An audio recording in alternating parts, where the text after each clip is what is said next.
Testing 1 2 testing. Um, could you state your full name and when you came to Muncie and where you work and your age, please? My name is Jessica Scott. I live at 1909 Carver Drive, Muncie, Indiana. I came to Muncie as a very small child, perhaps in the 3rd or 4th grade. I am not real sure of the year that I came. However, I went south when I was about 10 years old, coming back to Muncie in 1929. What was Muncie like then? Do you recall any specific incidents that happened when you were a small child? One in particular, I remember. As a small child, they used to have parades down Walnut Street of the Ku Klux Klan. And the one incident that stands out in my mind was the one evening as we children were standing along the tracks looking at the Ku Klux Klan, who then wore their uniforms, or sheets as we might call them. And as they passed, each man was to take off his hat to them. A black man was standing close to where I was standing and did not raise his hat. And all of a sudden there was just a big rush. And I later found out that they were after this man because he did not salute to them. But I also learned that he ran, and just about time he got to the tracks, a freight was going through, and he took the freight out, and this is the last I heard of him. How many black families were in Muncie then, and where were they located? Did they live on a special side of town, and what school did the children go? The blacks then lived what is now known as Industry area in the Whiteley area. The children went to Blaine School, Wilson Junior High School. When I was a very small girl, where the YMCA now sits, was another school called the Jackson School, which was later torn down. In Whiteley, the West Longfellow School.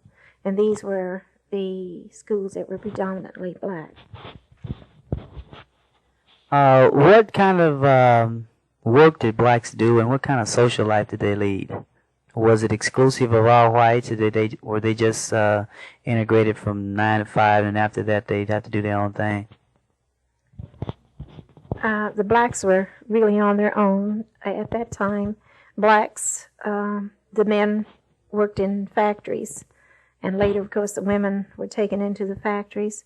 But most women did domestic work, and the only social life that I could remember is that was created by the blacks themselves.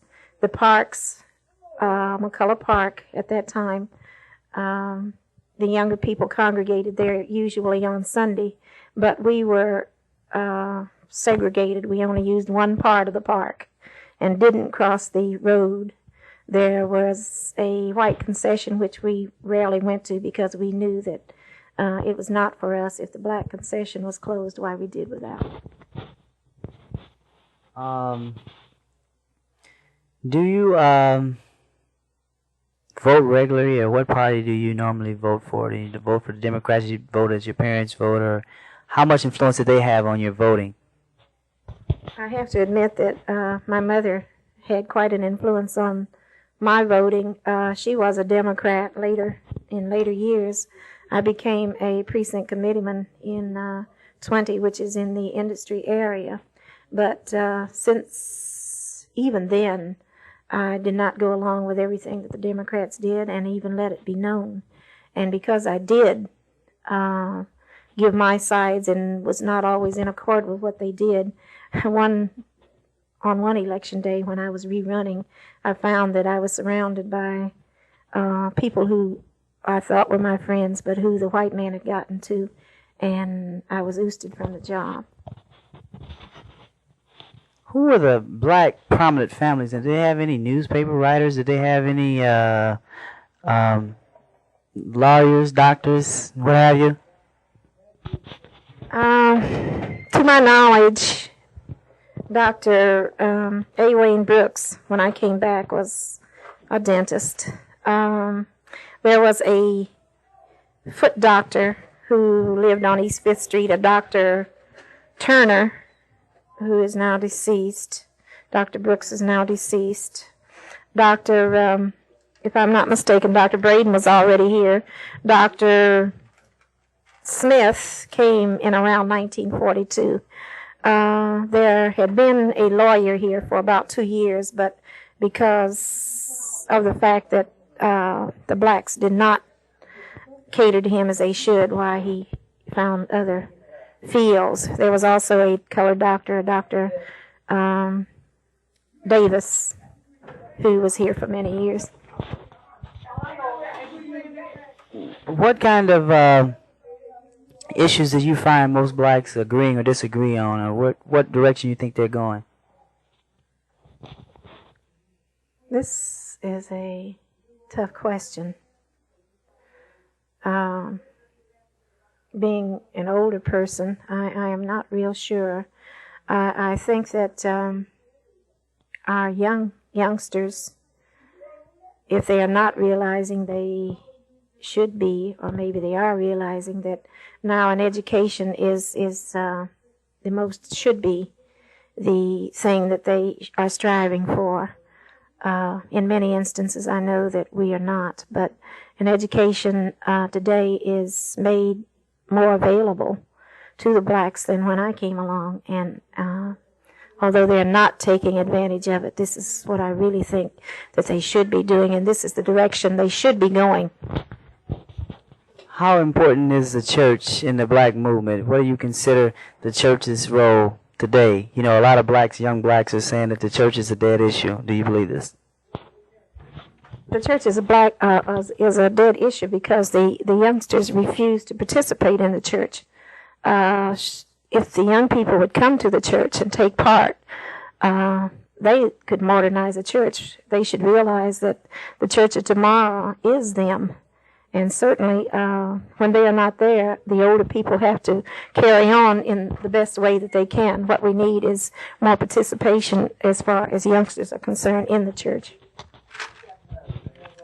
How do you consider the jury? Are they giving blacks a fair trial? Are lawyers and lawmakers giving blacks a fair trial? I'm sorry, I didn't hear that. Are lawmakers giving blacks a fair trial? No. I would say no. I read every day where black movements are being criticized and taken to courts for things far less than what the Ku Klux Klan has done down through the years. A black man can do just a minor thing, and a great issue is made out of it from our white superiors, whereby the Ku Klux Klan for years and years and years has done just as he pleased as far as we are concerned. We really don't get a fair trial. Mrs. Scott, like you and my mother and everybody else would say, well, like, we tried to do what we could. We had to pray and look to God and all that. What would you have done different? Or is that too hard of a question to ask, you know, as far as black and white relationships? Surely you probably turned the cheek more so than blacks are willing to admit they want to do today. Being from the South, coming back to Muncie from Birmingham, Alabama, I came from a place where we were very suppressed, where we were taught that it was not the thing to talk back to the white man. These things were very hard to overcome. I think the thing that we need to realize today is that we need to give our boys and girls credit for speaking out. And as older people, this is pretty hard sometimes for us to take. But I really think that we need to stand behind them in most of the issues that the youngsters have and present today.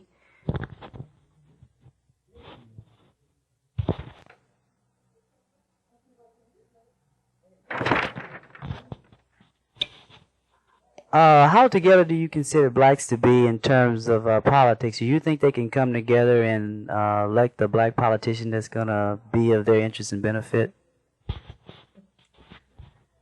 When you say how together are we are not. Once that we do come together, it has been proven what we can do. In the last, not this last election, but prior to the last election, the blacks here in Muncie got together and elected a young man on the school board, which had never been done, which shows, or did show, that together we could do many things. But we are so divided, and it's seemingly we as a group cannot stand leadership. I don't know why, but it's just one of those things that we have never been able to come together as a group and pick a leader and then follow him. Perhaps the last question. Who do you think is causing this division in leadership? Is it lack of trust between blacks, or is it just the disorganizations that whites have caused amongst blacks? I am not really sure about this question.